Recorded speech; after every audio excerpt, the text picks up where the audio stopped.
I still remember the sound of their laughter. It echoed through the elegant hall like broken glass under my feet. My name is Sophia, and for as long as I can remember, I've been the disappointment in my family. While my younger sister Elena was always the golden child, beautiful, charming, and perfect in their eyes, I was the quiet one.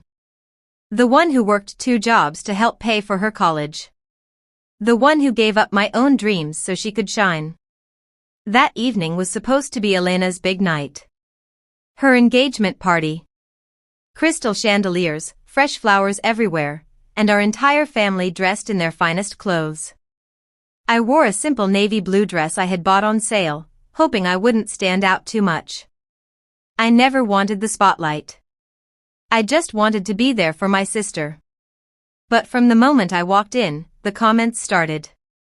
"Oh, Sophia, still single," my aunt said with a fake smile. My cousin laughed, "At your age, you should be worried. Elena is getting married and you're, well, still you."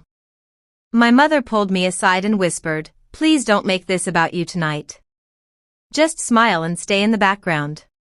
I smiled. I always smiled. Even when my heart was breaking. Even when I felt invisible in my own family. I sat at the far end of the long table, watching everyone celebrate Elena and her handsome fiancé, Lieutenant Commander Marcus Reed, a Navy SEAL. I had only met him twice before. He seemed serious, respectful, and very quiet. Elena always said he was too intense.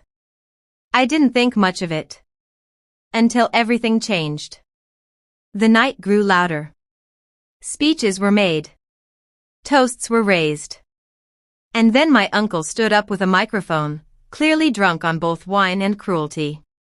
He looked straight at me and said, "Let's be honest, we all thought Elena would be the one helping Sophia find a husband someday. Not the other way around." The entire room exploded in laughter. My mother laughed too. Elena giggled behind her hand. Even my father looked away, embarrassed for me but not enough to stop it. I felt my face burning. Tears stung my eyes, but I refused to let them fall. I had spent years sacrificing for this family. I had missed my own promotion opportunity because Elena needed help planning her engagement. I had lent her money I couldn't afford to lose. And this was how they treated me? In public? I wanted to disappear. I wanted the ground to open up and swallow me whole. That's when Marcus stood up. The laughter slowly died down as this tall, broad-shouldered man in his dress uniform walked around the table. Every eye followed him. He stopped right in front of me. I looked up, confused and shaking. And then, he did something no one expected. He stood tall, brought his hand up sharply, and gave me a perfect military salute. The room went completely silent. Marcus spoke in a deep, calm voice that carried through the entire hall. "I have served with many brave people in my life. But the bravest person I've met is sitting right here. Sophia didn't just help plan this engagement. She paid for most of it when your family fell short. She worked extra shifts while Elena was busy choosing flowers. She gave up her savings so your daughter could have the wedding of her dreams. While you were laughing at her, I was respecting her. So yes. I salute you, Sophia. Not just as a soldier, but as a man who knows real strength when he sees it." My mother's face turned pale. Elena looked shocked and embarrassed. My uncle, who had started the mockery, stared at his drink like he wished it would swallow him instead. Marcus didn't stop there. He turned to my family and said firmly, "Next time you want to humiliate someone who carried this family on her back, remember this moment." He then looked back at me, gave me a small respectful nod, and returned to his seat beside Elena. That night, the party never really recovered.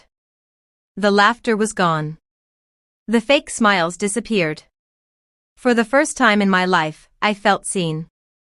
Not as the family failure, but as the woman who had been holding everything together quietly.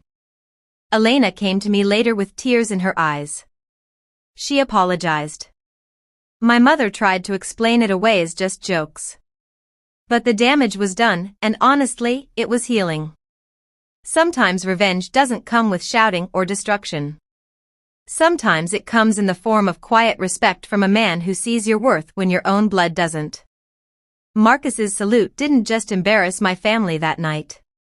It gave me back my dignity. It reminded me that I don't need their validation. I never did. Today, I carry myself differently. I no longer shrink in rooms filled with people who once laughed at me. I walk with my head high, knowing my worth doesn't depend on their opinion. If you're watching this and you've ever been the one mocked, the one overlooked, the one who sacrificed everything for people who treated you like nothing, remember this. Your moment will come.